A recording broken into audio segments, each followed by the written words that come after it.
నమస్తే. ఈ రోజు నేను మీకు ఈ వీడియోలో రెస్టారెంట్లలో దొరికే ఎల్లో గ్రేవీ రెసిపీ మనం ఇంట్లో ఈజీగా ఎలా తయారు చేసుకోవాలో చూద్దాం. ఈ ఎల్లో గ్రేవీ మైల్డ్ స్పైస్ తో క్రీమీగా చాలా బాగుంటుంది. వీటితో బోల్డ్ అన్ని రకాల కర్రీస్ మనం చేసుకోవచ్చు. మనం డీప్ ఫ్రీజర్ లో స్టోర్ కూడా చేసుకోవచ్చు. ఈ కర్రీ బేస్ తోటి వెజ్ గానీ నాన్ వెజ్ గానీ ఏ కర్రీ అయినా 10 నిమిషాల్లో చేసుకోవచ్చు.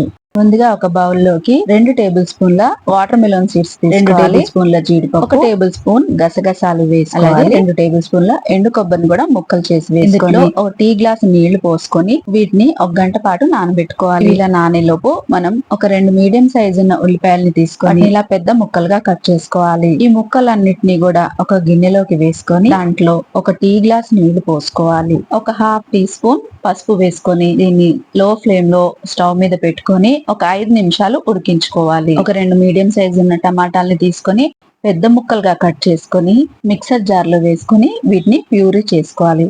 చూడండి, ఉల్లిపాయలు ఒక 5 నిమిషాలకి చక్కగా ఉడికిపోయాయి.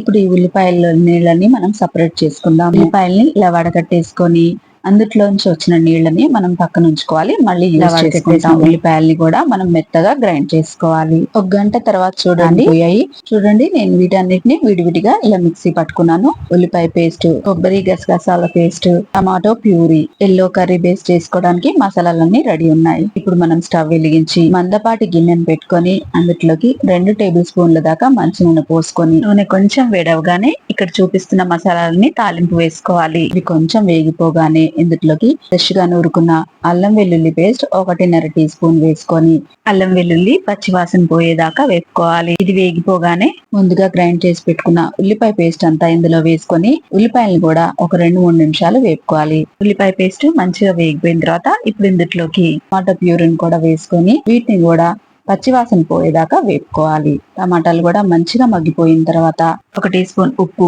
½ టీ స్పూన్ కారం, అలాగే ఉల్లిపాయల నుంచి వచ్చిన నీళ్లను కూడా పోసుకొని ఇదంతా కలిసేలాగా మంచిగా కలిపేసుకొని ఇందులోకి ముందుగా గ్రైండ్ చేసి పెట్టుకున్న కొబ్బరి గసగసాల మిశ్రమాన్ని అంతా కూడా ఇందులో వేసుకోవాలి. అలాగే ఒక ½ కప్పు నీళ్లను కూడా ఇందులో పోసేసుకొని మసాలాలన్నీ మంచిగా కలిసిపోయేలాగా ఇదంతా కలిపేసుకొని ఈ మసాలాని పూర్తిగా మగ్గించుకోవాలి.